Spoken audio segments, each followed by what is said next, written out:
And hello, meron pala akong gustong i-share sa inyo na sabon na nagamit ko. Update ko lang kayo dito sa sabon na to dahil ito yata yung sa lahat ng na-try kong mga sabon ay ito ay yung pinakamarami. So, ito siya. Ayan. Kilala na to ng iba. And ito ay Prestige Soap. Prestige Soap. Ito yung isa sa mga sabon nila na na-try ko. And marami silang mga sabon na at ibang mga product pa. And ito yung isa sa mga nagamit kong 15 pieces na sabon na to. And gusto ko siyang itry kasi sabi ko, maramihan kaya yung ano ko. So, ayan siya. Wala na naman to. Ipapakita ko sa inyo. Ayan. Sa TikTok ko lang siya nakikita. Lahat doon, makikita nyo iba't ibang klase ng mga product. Sabon, skincare, supplement, kahit ano man na gusto nyo mahanap at hahanapin nyo na andun siya. So, doon kasi mas maraming lumalabas na iba't ibang klase ng mga product na talagang makikita mo talaga sa na yung talagang hahanapin mo ay na andun talaga. So, eto, makikita nyo, wala na siyang laman. 15 pieces to. Dahil nung time na nagbibili ako ng mga product ng Prestige is talagang may bundle-bundle sila. Halimbawa, kasi ito pinartneran ko ng sabon. Ay, ng lotion. Ito. Yung time na to ay bali may mga kasi bundle-bundle sila, halos naipon yung soap na to. Bali, itong nagamit kong soap na to is, update ko kayo, masasabi kong 2 months ko siya na nagamit. Kasi 15 pieces siya. Ayun, parang 2 months ko talaga siya nagamit. So, ayan, makikita nyo, wala siyang laman. O baka sasabihin, tinanggal mo lang yung laman yan. So, papakita ko 1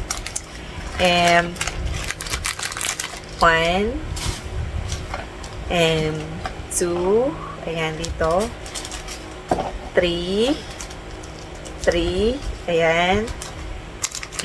And 4. Ayan, dito siya. 5. Tinanggal ko talaga isa-isa. 6. Para makita nyo. 6. Tuyong-tuyo na siya. And 7. Ito medyo malaki to. Last kasi to. 7. And 8. Ayan, so napakita ko kasi baka sabihin, tinanggal ko lang, 'di ba? Mas okay na may ebidensya ta.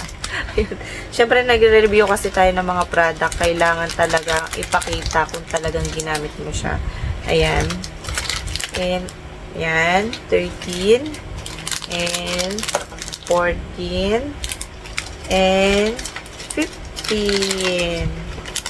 Ayan. So, ang dami. Ayan, ayan siya. Ayan, ang dami. 15 piraso na mas maliliit at mas manitipis pa.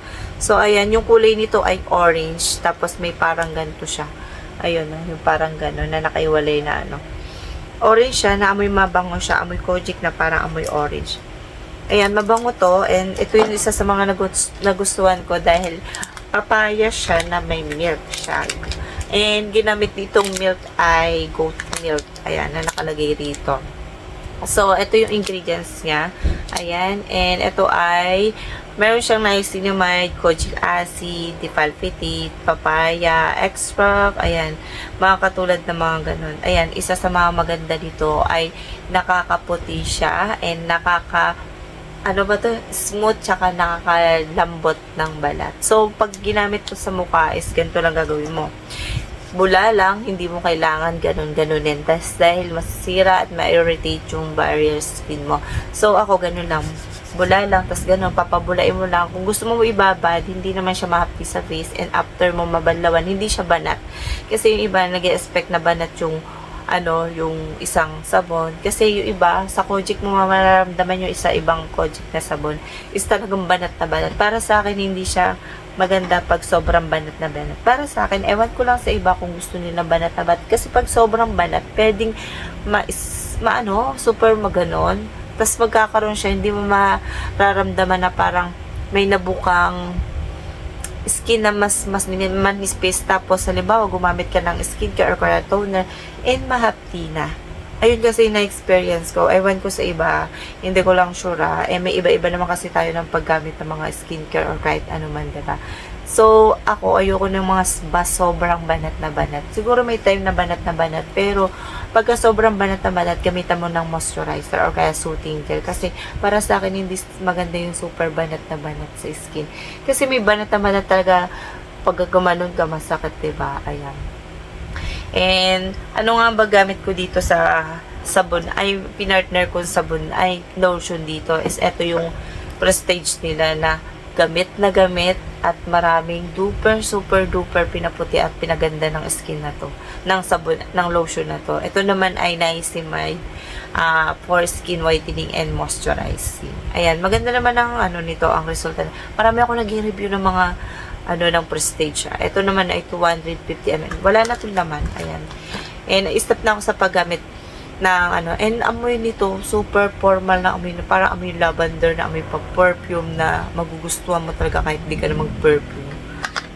Lalo na sa gabi. So, bali dalawang sabon ay dalawang lotion na nagamit ko dito. And kilala nyo na to. Ayan. Wala na itong laman kasi meron to mga nasa pouch at meron sila. Bali, 4 o 5. 5 na yung shower lotion nila na yung bago nila, may bago labas nila yung pinag-partner yung puti tsaka perfume, yung pink nito, tapos yung pink, tapos yung pink tsaka yung ano isa, blue. Ayun, mas marami nito. And ito yung kasi may magtatanong ko ano nga ba yung partner ko dito sa loob ng 2 buwan. So, ito siya. Ayan. And ito yung una ko nagamit na sunod to. Dahil ito madali to maubos kasi gamit ko to. Itong time na to kasi hindi ko siya tinitipid. So, ito ay ilang grams? 75 grams. So, yung itsura nito ay square na parang manipis. Hindi siya yung katulad ng iba. And hindi rin siya madaling matunaw. Basta pagka ang mga sabon naman kasi pag iniwan mo sa sabunan niya tapos natatalsikan ay small matutunaw talaga. Hindi pwedeng hindi matutunaw. Tapos yung iba't lumalambot. Ito, sineseparate ko sa plastic pag ginagamit ko after kong gamitin. So, body and face ko siya ginagamit. Sa mukha, tsaka sa katawan. And nakakaputi ba siya? Yes, nakakaputi siya ha. Basta, tagalan mo lang sa paggamit. I mean, ibabad mo lang ng, nakalagay naman kasi tutong, pwede mo siyang ibabad ng matagal. Pwede 2 to 3 minutes. Depende sa'yo. Kasi hindi naman siya mahapti. So, simple lang yung ano nito, lagayan nito. I mean, lagayan niya. So, nandito yung manufacturing. Eh, may magtatanong dyan, pwede ba ito sa mga lactating or kaya sa mga preggy, especially preggy.